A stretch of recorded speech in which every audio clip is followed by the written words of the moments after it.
pun kula baleni nggih saking awal wal maqalatur rabi'ah kula terangno ya. An-Nabi Bakrin Siddiq radhiyallahu anhu dawe adzulumatu khamsun.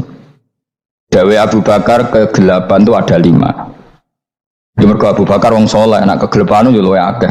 Dadi ora pati apal nek jumlahe akeh ora pati apal. Roe muk piro? 5. Nah, zaman akhir ora terima 5 ribuan napa? Ribuan. Nomor 1 hubud dunya. Seneng dunya. Seneng dunia macam-macam, seneng pangkat, seneng apa saja yang tidak mengantarkan ke akhirat. Iku darani napa? Dunia. Atau apa saja yang murahan, iku darani dunia. Kalau terangno definisi dunia, dunia kata dana ya dunu-dunuan. Ana sing ulama nasrib sangka dania terus ditakhfif hamzah dadi daniah terus ditakhfif hamzah dadi ya daniyah terus mengikuti wazan fula jadi dunya. Jadi barang sing hina iki jenenge apa? Dunya. Atau barang sing dekat iku jenenge dunya. Mergo maknane dunya saiki, dana iku maknane dekat. Akhirat nanti. Srungokno wae kok kowe suwe-suwe paham.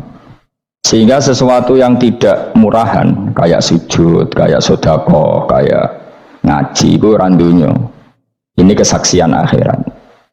Sehingga ketika Ibnu Khaldun itu Allah itu ngeritik dunia ya yang perlu dikritik. Bahkan kadang akhirat pun dikritik pangeran, swarga pun kadang dikritik pangeran. Nak waya perlu dikritik karena ada konteksnya. Ada apa? Konteksnya. Misalnya begini. Saya punya kitab namanya Khilyatul Auliya atau Baqatul Asfiya. Saya sampai sekarang belajar kitab itu terus. Ini sekitar 14 jilid. Ini kitab indukan Ihya. Saya berkali-kali ngomong di mana-mana. Imam Ghazali dalam hal mana Kibul Akhyar, sejarah orang-orang pilihan itu nginduk kitab nama Khilyatul Auliya itu 14 jilid. Dalam ilmu tasawuf beliau nginduk kitab jenis Qutil Qulub, ini karangan Abu Thalib Al-Makki. Dalam fikih tentu beliau nginduk gurunya Imam Haromen. Dan memang kitab itu harus nginduk, kalau tidak namanya mukhtarik, bikin-bikin. Memang syaratnya ulama harus muttabi, dia hanya pengikut, tidak boleh kreasi. Kalau kreasi namanya bid'ah, bid'ah. Kalau terang, di situ ada cerita ada seorang sufi bodoh, ngeritik dunia ndak ngamal. Dunia wis ora ono benere, dunia ku nggon batang, dunia ku jifah batang. Sing berebut batang ya siap-siap rebutan mbek asu, pokoke ngomong wis tok ndi-ndi. Sayyidina Umar itu agak tersinggung dengan makalahnya orang sufi yang bodoh ini. Ya rata-rata orang sufi memang bodoh. Wali gelem ngaji fikih. Setelah ngomong ngalor ngidul dunia ku swelek terus dekne biasa lah wong sufi terus milih dhewean terus orang lakoni popo, ngerti-ngerti lesu, mangan wae lesu, orang sufi kan gitu. Singkat cerita terus Umar agak marah tapi beliau masih bisa mengendalikan diri terus kata beliau, "Sal sayyidah." Sal hada sayyid. Kamu tanya hada sayyid, maksudnya sayyid dalam bahasa dulu itu ya orang terhormat. Dalam bahasa zaman era itu maknanya sayyid itu masih apa? Sadat maksudnya bukan habib, bukan. Kalau dalam bahasa Arab dulu itu memang kalau habib itu dzurriyyah Nabi, kalau sayyid sadat itu sufia itu belum pasti maknanya apa? Habib ya, tokoh-tokoh yang diikuti dalam apa? Makalahnya, dalam apa? Makalahnya. Terus kata Ubay bin Ka'ab, dan ini menurut saya benar sekali, dan kamu harus mengikuti Ubay bin Ka'ab. Dia adalah termasuk 6 sahabat yang dipuji Nabi min ahlil Quran, apa? Yang dipuji Nabi min ahlil apa? Quran. Kata Ubay bin Ka'ab, lalu Anda masuk surga karena apa? Lalu Anda masuk neraka karena apa? Lalu Anda dapat ridho Allah karena apa? Kamu itu bisa masuk surga lihadidar karena kenangan di rumah ini, maksudnya karena dunia ini, karena sujud kamu, karena kebaikan kamu. Itu di mana? Allah mereferensi amal kamu ya di dunia ini. Kamu masuk surga karena sujud kamu di dunia ini, nanti masuk neraka karena keangkuhan kamu di dunia ini. Fahadi dunya mi'yar, dunia ini adalah takaran. Semua referensi Tuhan tentang akhirat itu merujuk kelakuan kita apa? Di dunia. Sehingga kalau kamu masuk surga selamanya lama, itu ya karena kebaikan kamu di dunia. Maka jangan kritik dunia ini, karena dunia itu mahalu sujudika, mahalu ruku'ika, mahalu pokoknya dia marah-marah. Sehingga semenjak itu kata Ibnu Khaldun, orang tahu dunia yang dikritik adalah dari madatul kalimah dani'ah, suatu yang murahan, apa? Yang murahan. Sehingga kalau misalnya orientasinya itu kebesaran, kebesaran li'ilai kalimatillah, maka itu tidak termasuk dunia. Dan yang suasananya akhirat tapi motifnya adalah kasal, kemalasan, itu yang benar-benar dunia. Makanya Imam Syafi'i sering kritik tasawuf itu sampai usisati tasawuf alal kasal. Ilmu tasawuf itu basisnya itu karena pemalas. Karena tadi misalnya begini, ini contoh paling gampang. Zaid itu di daerah pinggiran di mana Islam itu minoritas. Terus dia ingin kaya raya supaya bisa bikin masjid atau bikin komunitas Islam, atau dia ingin jabat jadi lurah supaya nggak ada pelarangan orang sholat karena dia yang punya otoritas bikin aturan, atau kalau mungkin skup lebih besar dia ingin jadi bupati supaya daerah situ familiar dengan Islam karena pejabatnya Muslim. Itu tidak dunia karena semua orientasinya untuk mengawal sujud, mengawal kebenaran. Tapi kalau kamu di daerah pinggiran, kemudian milih DWA, kabeh kersane pangeran, sidik-sidik kersane pangeran, terus kamu meninggalkan aktivitas dakwah, itu yang dunia, karena motivasi kamu adalah al-kasal, males dari mewarnai buminya Allah ini dengan sujud. Ini yang banyak orang sufi salah paham. Makanya orang sufi harus ngaji fikih. Pendeknya roh, dielingno wong alim, wong fikih, nak kitmanul ilmi ku haram. Kitmanul ilmi haram. Menyimpan ilmu itu haram. Tidak memberi kontribusi dalam proses orang sujud adalah haram. Tidak memberi pencerahan pada umatnya Nabi adalah haram. Menikmati keasikan eling pangeran dewi adalah haram. Dia harus diingatkan gitu terus. Kalau enggak, itu bahaya bagi agama ini. Makanya dulu itu enggak ada orang sufi yang enggak ngaji ulama fikih. Sekarang kebalikan, malah wong sufi darani fikih mau kulit dekne wis tok hakikat sembrono. Mau tak tobat tenan nak ketemu aku. Itu bahaya, paham seperti itu tuh bahaya. Karena sekarang itu sufi itu jadi identitas kesalehan. Jadi yang rumah kome sufi koyo sak dhuwure ahli napa? Fikih. Itu bahaya. Karena tadi sufi itu akan ngeritik dunia sepedas-pedasnya. Kemudian ujung-ujungnya meninggalkan dunia, kemudian happy-happy asik be pangeran dewean dan membiarkan umatnya Nabi ini berserakan kemana-mana, tidak terlibat sama sekali, tidak memberi kontribusi sama sekali. Cara bahasa gampangannya orang gelem amar ma'ruf, gak gelem nahi mungkar. Tapi bahasa amar ma'ruf nahi mungkar kan saya gitu gerakan ekstrim, makanya orang tak bahasa amar tidak peduli, tidak ngulang. Kalau saya bahasa saya kira repot terus. Paham, ini penting kalau terang. Jadi kalau baleni malih ya. Sing dimaksud dunia ketika dikritik pangeran iku dunia sing sangka kata dani'ah, sesuatu sing murahan, sing enteng, sing nafsu, itu jenenge napa? Dunia, napa? Dunia. Tapi ketika sesuatu itu baik dan mengarah kepada Allah, itu jenenge dunia iki masru'atul akhirah. Maka dunia itu ada dua status, napa? Siji masru'atul akhirah. Dan ini status yang harus kita pakai. Makanya kata Imam Ghazali itu, kue nak radi duwe sak penat-penate urip terus merasa gak punya kenikmatan, datang saja ke kuburan dan yakinlah semua yang sedang mati keinginannya hanya satu, ingin kembali di dunia dan memperbaiki amal-amalnya. Berarti dunia adalah segala-galanya bagi orang yang sudah mati. Ya, orang yang sudah mati itu cita-citanya satu, la'alli arji, semoga kita kembali ke dunia. Untuk apa? Untuk membenahi semua kesalahan yang pernah dilakukan zaman yang dunia. Terus kamu ingat, fa'ana fid dunya, ya Allah, alhamdulillah sekarang masih saya di dunia. Artinya saya punya satu kesempatan yang diinginkan semua orang yang sudah mati di seluruh dunia. Lalu malah wali anu surip malah kepengen nang mati. Saking kakean kasus ini, apa? Kakean apa? Kakean kasus. Makanya di sini sirinya para rasul, para nabi itu sering donga Allahumma tawil umrona, sehingga banyak orang soleh mendoa supaya panjang apa? Umur. Itu karena pas itu yang hadir adalah dunia dengan makna masru'atul akhirah. Tapi ada juga wali dan nabi kadang-kadang donga, ya Allah, jika sebaiknya saya mati, mati saja. Itu ketika tergambar dunia yang sudah murahan, yang sudah arogan, yang sudah tidak jelas. Maka dunia ini punya dua status sekaligus. Jika prospek bagi Anda untuk masru'atul akhirah, maka nikmati senikmat-nikmatnya. Tapi jika bagi Anda ini sudah menjadi ladang maksiat apa-apa, maka jadikan dunia ini tempat tobat. Karena akhirat itu gak ada apa-apanya dibanding dunia. Jadi akhirat itu hanya mereferensi dunia, mereferensi dunia.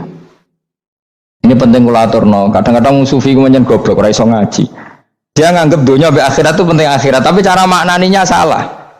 Lho kowe nganti ning akhirat di swarga itu karena apa coba? Amal zaman di mana? Di dunia. Berarti penting mana dunia sama akhirat? Penting dunia karena akhirat mau efek apa? Efek dunia ini yang pokok. Apa dunia ini yang pokok. Kalau Allah kan cara ngendikan tidak seperti itu. Allah cara ngendikan gini loh. Akhirat, maksudnya walal akhiratu khairul laka minal ula gini. Sesuatu yang berorientasi akhirat dan kemudian menjadikan kamu nyaman di akhirat itu khairul laka minal ula, itu lebih baik ketimbang dunia. Ora kok kowe nak ning dunia nak sepemelek ning akhirat apik ora ngarang ngono, nak ning dunia melek ning akhirat luwih parah. Kayak melaratem cek ngene iki kan, tapi kan cek iso ngopi, cek iso mangan tengkleng. Coba ning akhirat gak iso dunyel-nyel malaikat ngawur. Gayamu bareng melarat iso ning dunya lara lah nek akhirat penak. Aku yakin ora luwih lara, tak jamin. Ngeraine kan ketara nak keliru omongan aku ning dunya lara lah sementing nek akhirat penak itu ndak bisa. Kowe nyifati dunya nggon lara iku serapati ridho mbek pangeran. Berarti ketika iso ngopi ra syukur, ketika iso mangan ra syukur, anane nyifati dunya lara. Berarti rapati ridho mbek pangeran. Malah dibles-blesno sebenarnya. Pemenang nak pengurus akhiratnya aku tak tekek kok. Cuma aku loh pengurus bawa sebenarnya. Tapi gak ada rencana daftar jadi panitia apa akhirat. Tapi kira rata syafaat dia biar no karena ini penting kalau terang no. Makanya Imam Syafi'i masyhur makalah beliau tentang fikih dan tasawuf itu. Nggih saya kutip ya, dan saya memang saya hafalkan terus makna teman. Faqihan wa sufiyan fakun laisa wahida fa inni wa haqqu wa iyyaka ansahu. Terus kata beliau mensifati orang fikih fa hadza qasin lam yadhq qalbuhu tuqa wa hadza jahulun kaifadul jahli yasluhu. Itu masyhur. Di dunia ini identitas di dunia kita, dunia ulama itu hanya dua. Kalau enggak sufi ya faqih. Kamu jangan jadi salah satu. Faqih adalah orang sing qasin, itu qalbuhu qasin, hatinya itu keras, hatinya atas. Lam jadu qalbuhu tuqas, gak ditakwa blas. Wong faqih ora ditakwa blas, gak diempati blas. Tapi orang sufi itu wahada jauh ini malah geblek blas, malah parah meneh. Sing sitok atas hatine sitok geblek dari Imam Syafi'i. Ya nak protes berarti Imam Syafi'i aja protes aku. Kenapa begitu? Misalnya gini orang fikih. Kalau bapak nyontohkan tuh gini. Orang fikih itu punya aturan. Misalnya kalau rukuk tidak begini nggak sah. Sujud kalau nggak begini nggak sah. Sholat kalau tidak begini nggak sah. Oke, aturan itu baik. Tapi punya keangkuhan berpikir. Misalnya ada orang desa terbelakang. Misalnya di pedalaman Gunung Kidul, Kulon Progo. Ada orang yang ditobatkan orang-orang sufi. Orang sufi itu ya saya rontok goblok-goblok itu. Misalnya nobatkan. Enak wae wong fikir melok nobatno tapi tahu-tahu bilang ini sholatnya enggak sah, rukuknya enggak sah, Fatihahnya enggak sah. Dari sing sufi, wah semane nobatno ora iso sholat apa ora disahno. Si sufi ya goblok pisan, ketika ngawal si ajudannya tadi sholat enggak dikawal. Jika banyak aliran di Jawa sholat ala kali Joko ya ono Fatihah mau meneng tok. Sitok sujud tok. Jadi ini sitok atas hati ini ora gelem bina tapi muni rasa. Sisi tok goblok, ora tahu nerusno pembinaan. Akhirnya yang mandek ning satu kesalahan dan diwaris ya bergenerasi-generasi. Makanya kata Imam Syafi'i itu sitok goblok, sitok atas hati ini. Jadi, kamu jangan jadi salah satu itu. Makanya kamu aman karena kamu ndak sufi ya ndak fakih. Makanya nggak masuk nggak masuk yang dikritik Imam Syafi'i. Kamu sufi ya ndak fakih ya ndak. Makanya kalau Imam Syafi'i ngeritik itu, tapi alhamdulillah saya ndak dua-duanya. Ya ndak sufi, ndak fakih. Karena orang sufi itu kalau ditelusuri itu memang kesalahannya terlalu banyak. Kecuali dia mau ngaji fikih. Nama kecuali dia mau ngaji fikih. Kayak tadi misalnya, sampai Imam Syafi'i zaman itu duka yang menghentikan usisat tasawuf alal kasal. Ilmu tasawuf itu dibina itu berdasar kemalasan. Loh, saya punya teman sufi banyak. Saya ini kiai loh. Punya teman sufi banyak. Teko ning nggon kula Gus donya wis rusak, sementing sakniki wis ngatah-ngatahno istighfar. Memangnya kita bisa diistighfari pangeran, disepuro pangeran ketika kamu orang alim ndak mulang? Memangnya kowe iso disepuro pangeran ketika kowe sugih zakat? Memangnya kowe iso disepuro pangeran wis kere ra nyapu masjid teko Jumatan, bareng rokoke diusep-usep ning pojok masjid bar mulai. Enak wae. Ana keran coplok wis dibarno. Memangnya kamu bisa jadi orang miskin seperti itu kemudian dimaafkan Allah? Ndak bisa. Kamu harus terlibat dalam proses sholat. Wis kere ya urun gawe kran, misale orang ngono ya urun masjid ya nyapu-nyapu, sing sugih urun dhuwit, sing alim urun mulang. Kok enak. Dunya mbok rusak terus kabeh dhewean. Meneng iso ben dhewean neraka ora tak baturi ya ngono. Ndak bisa, sufi seperti itu ndak bisa, tuh kriminal. Malah Imam Syafi'i dalam satu makalah kowe esuk tasawuf, awan wis rondok ngene. Saking ekstrimnya beliau. Nah, kenapa Imam Ghazali muji orang sufi? Kitab-kitab Risalah Qusairiyah muji orang sufi itu sufi-sufi yang kayak kowe. Sufi-sufi yang belajar fikih, napa? Sufi-sufi yang masih mau belajar fikih. Kok enak? Jadi sufi itu maknanya sidik-sidik. Zaman wis rusak itu tidak seperti itu. Nak rusak ya amanat pengiran kon melok dandani. Nah, ketika ra kena didandani sebetulnya enggak masalah, kan ada alternatif. Misalnya gini, ada mobil rusak enggak bisa dipakai. Memangnya mobil hanya itu. Kan ada mobil yang lah ini itu jenis fakih. Ini enggak, kamu punya pemimpin hanya 2 atau 3 lah biar enggak nyindir. 3 atau 4 lah. Ketika 4 ini orang ini gagal, seakan-akan Indonesia gagal. Memangnya Indonesia hanya punya orang 4 itu. Goblok sekali kita berpikir gitu. Segoblok-gobloknya apa? Memangnya Indonesia itu milik siapa? Kenapa kamu menggantungkan sama 1-2 orang, 3-4 orang? Gampang aja cari alternatif. Terus tapi kan harus lewat pemilu, kecil ngenteni pemilu 5 tahun cepat. Mustafa Rokin jokno jadi calon presiden. Nak kemen jadi negara tahlil. Karena dekne piye apa ngomong ekonomi ya ora iso. Ngomong wisata ya haram, ngomong budaya haram. Ngomong badan usaha milik negara ya ora roh den. Lemene langsung dibagi-bagi. Tapi kelirunya kita selalu begitu. Ketika kecewa sama pemimpin, seakan-akan dunia ini tergantung pemimpin itu. Mana ada dunia ini dipasrahkan sama makhluk oleh Allah. Dunia ini milik Allah, nggak pernah dipasrahkan makhluk. Bahkan kiai mati pun nggak ngefek pada agama. Dulu sahabat meninggal agama jalan, wali songo orang-orang pilihan meninggal agama jalan. Karena Allah tidak ridho dunia ini, agama ini, dunia maupun agama dipasrahkan sama seseorang. Allah yang mengurus dunia ini. Apa nak konglomerat mati terus uang melarat kabeh? Enggak kan? Apa nak wong soleh mati terus wong bejat kabeh? Allah yang mengurus agama ini, mengurus dunia ini. Saking goblokem, nak ono kecewa mbek makhluk itu. Terus ya Allah, terus seakan-akan dunia ini runtuh. Ono pegatan sakake saya kira ono sing lanang. Banyak orang pegatan terus untuk bojo luwih apik. Bojone mati sing wedok malah makmur akeh to ora. Makanya pangeran nganyak manusa iku entek-entekan. Allah nate ngendikan gini Mas dalam pegatan. Unik ngendikane pangeran. Ya rodok manekno wong pegatan. Wa iya tafarraqa yughnillahu kullam min saati. Kamu tidak usah takut dalam suami istri itu bercerai. Wa iya tafarraqa, jika 2 suami istri bercerai, yughnillahu kullam min saati, bahkan satu-satunya per 1 dari kedua mempelai ini bisa dikasih lebih kaya. Banyak enggak wong pegatan terus akhirnya lebih makmur? Dan kenangannya untung pegatan Mas dhisik aku untuk bojo sing dhisik wis. Aduh, selemu goblok.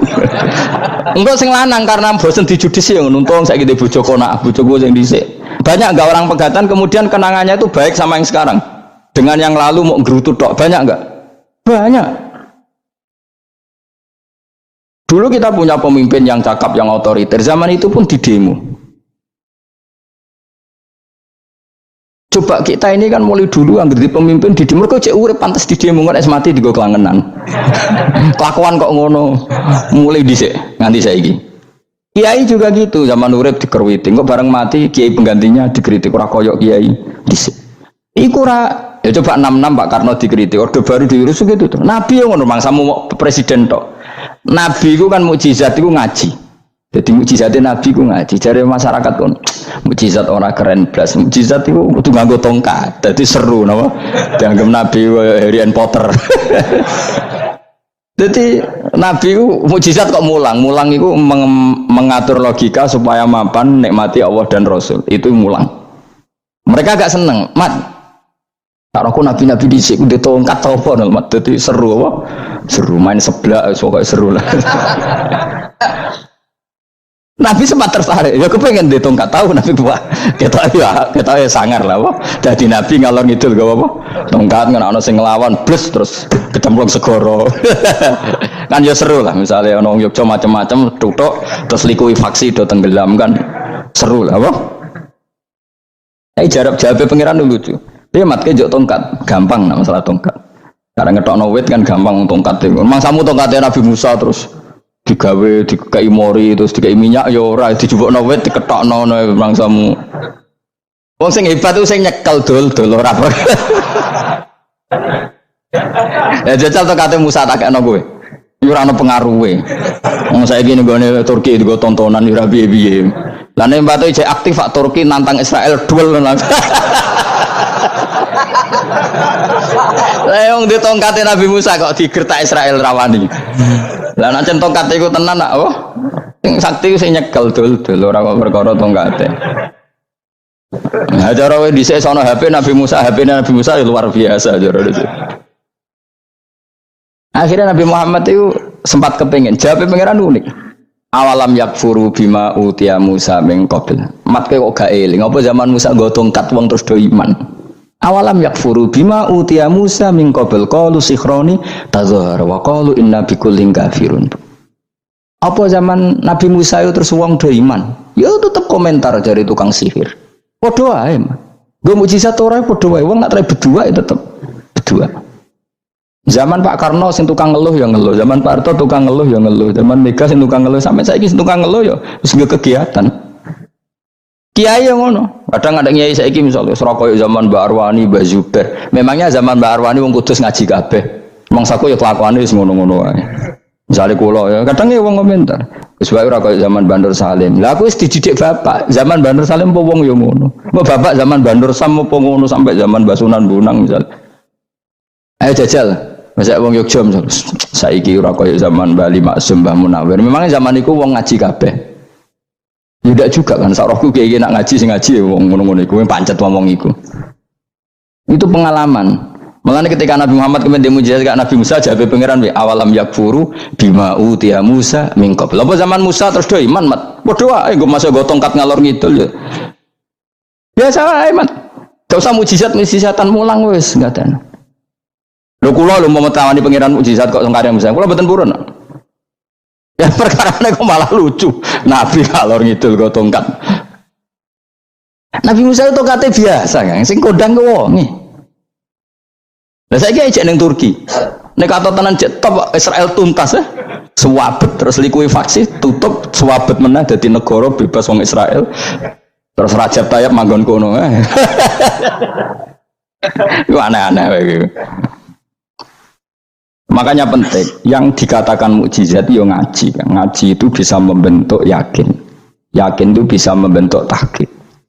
Nah caranya yakin gimana? Tak warai kan ben dadi wali. Wali sing jalur ilmu, jalur melarat wis kowe luwih iso lah. Wali ku jalur akeh. Alim ya iso dadi wali, zuhud dadi wali, melarat ya iso dadi wali. Syaratnya ridho ora kepengin sugih. Ya syaratnya melarat dadi wali ridho ora terbersit kepengin sugih ora tau muni lho umpama aku di dhuwit ora dadi wali, muni umpama tok wis ora dadi wali. Jadi fa inna law taftahu amala syaiton karena mengatakan umpama itu wis buka pintu setan. Jalur apa ke? Nah alim syaratnya apal Quran, apal ribuan hadis. Ayo nak zuhud syaratnya radhi HP, rawi anan. Nak fakir rawleh diangen-angen. Ayo milih di. Apa rasa jadi wali? Gak usah ya. Kalau terang ini penting. Kenapa saya sering kritik orang sufi? Karena sufi sekarang itu beda dengan sufi dulu. Di Jawa Timur itu keluarnya para kiai ya gitu. Kalau ada orang ikut toreko tertentu terus gak gelem ngaji takrib, akhirnya elinge pangeran suwengi tapi sesucine keliru. Masalah didik anak bojo keliru karena ya mau sementing la ilaha illallah terus maca la ilaha illallah terus itu gimana? Kalau kita iman sama Allah ternyata iman dengan aturan-aturan Allah. Misalnya kita seneng cawe wedok terus mbok sebut jenenge tok, kono njuk wedak ra mbok kei, njuk mangan ra mbok kei. Terus kamu tidak mempelajari sing disenengi pacaran ku apa? Senang Allah itu maknanya senang ketentuannya Allah. Allah yang murka itu apa? Kalau kita zina, kalau kita maling, ketika korupsi. Allah yang suka apa? Kalau kita sujud. Lalu syaratnya sujud apa? Harus dalam keadaan suci dari hadas besar maupun hadas kecil dan tempatnya tidak ada najis. Bahkan harus gitu. Itu senang Allah kok menurut Allah semengi terus pingsan, kesemper, terus nak tepak harus darani wali. Nak darani wali ono salam template. Wah apa-apaanan. Lancar bapak kula saking kerase. Lah wong darani wali nek melete keren aku jare. Tak top aku jare. Lah kok saged, Pak? Paling zaman akhir darani wali dadi gula, wong salah templek ngekeki dhuwit.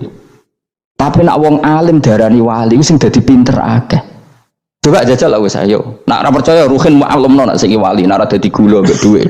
Ayo saiki umumno nak ruhin iku wali. Reaksi masyarakat kira-kira piye?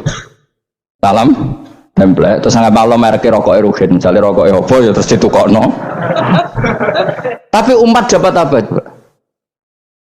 Tapi ketika orang terkenal alim, umat dapat banyak karena bisa ngaji, carane sesuci piye, carane zakat, piye yang wajib zakat apa saja, carane dekat. Tapi saya gak wali kalah mbek apa wong alim kalah mbek wali. Kula niki diceritani Gus, kula nek wong alim Gus, jejer mbek wong terkenal wali ku ora salaman beda. Ya akhirnya melarat salam. Maksudnya salaman kok ono maknane ning Jawa Timur. Ora usah diterangno maknane opo. Wah kere, wah kowe padha wae wong alim kok kasut to. Nek kasute perkara hasile iku. Iku ya sarap pisan padha wae. Sing kanca kula niku. Tapi sebenarnya kita harus jadi pelajaran. Kalau ingat Allah itu ingat aturan-aturannya Allah. Terus keling Allah suwengi terus piye? Allah bikin aturan. Kamu suwengi ning masjid itu ketentuan fikihnya kayak apa? Kalau istri kamu sakit, anak kamu sakit, kamu wajib menghormati anak bojo dan itu juga perintah Allah. Terus eling Allah dulu nggak ada zaman Nabi seperti itu. Nabi itikaf sungi masjid busuk pikir wiridan, ya mulang biasa. Wiridan sekadarnya, habis itu Nabi yang ngajar biasa. Siapa yang tanya tentang khaid, siapa yang tanya tentang ghanimah, siapa yang tanya. Jadi yas'alunaka 'anil anfal. Ketika mereka iskal, lalu ghanimah cara bagi gimana ya Rasulullah? Dibagi wa'lamu annama ghanimtum min syai'in fa lillahi khumusahu wa lirrasul 1/5. Ada yang tanya lagi, wa yas'alunaka 'anil makhid. Istri saya cara ngakad tidak normal ya Rasulullah, kadang-kadang over, terus disebut itu istihadah apa? Itu ditanyakan. Ada yang kaya usul, ya Rasulullah duit kula kathah lalu tak kasihkan siapa? Yas'alunaka madza yunfikun. Ora kok terus eling pangeran sungi-sungi terus do ngantuk, bariku keturu, bariku makan-makan ora ono ngono. Coba jika seseorang terkenal wali itu paling untung udekne. Ini bukan kritik kan. Memang harus dikritik. Dikritik aku enak aku kualat, kowe ra wali kok ngritik wali. Ya cuma melok-melok. Karena apa? Kita ini syafaqatan li hadil ummah, kita kasihan umat ini mencintai kiai, kemudian tidak dapat apa-apa dari kiai itu. Caranya apa ya? Kita mulang. Makanya Rasulullah itu masyhur kan di sebuah hadis, sama cari di Muqaddimah Majmu', di Muqaddimah Ihya, hampir semua kitab ulama top itu menceritakan hadis ini. Nabi ke masjid, ada satu kelompok yang nangis-nangis dulu, ada sekelompok yang mulang fikih. Mulang itu yes, iki halal, iki haram, iki sholat begini nggak sah, ini pokoknya mulang aturan-aturannya pangeran. Nabi ngadeg, kemudian Nabi bilang gini, kilakuma ala khairin, dua kelompok ini sama-sama baik. Tapi apa yang terjadi? Amma haula fayatuna waha, mereka adalah kelompok-kelompok yang minta sama Allah, insya'a ajaba wa insya'al lah.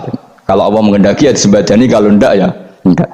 Tapi ini kelompok yang membicarakan hukum-hukumnya pangeran, pasti Allah ridho. Wa innama bu'istu mu'alliman, memang sing jenenge Nabi itu untuk mengumumkan halal haram, maka Nabi terus ikut yang kelompok belajar tadi. Karena yang dikatakan coba Nabi diutus jadi Nabi itu apa? Saya tanya, bikin aturan, caranya tawaf ke Ka'bah begini, dulu tawaf itu wudu, dulu tawaf itu bawa hubal lata, dulu tawaf itu dengan penuh kemusyrikan. Nabi datang, cong tawaf itu aturannya gini, nggak boleh ada yang berbau syirik. Caranya tawaf 7 kali, baca kalimat ini. Sa'i juga gitu. Dulu yang namanya sa'i itu setar megang berhala Isaf. Nanti di Marwah megang Nailah, setarnya gitu, dari kesirikan ke kesirikan.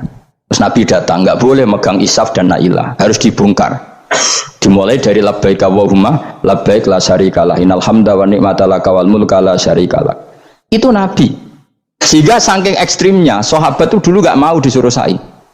Nggak ya Rasulullah, kita ada sa'i, tempat yang dulu kita syirik di situ.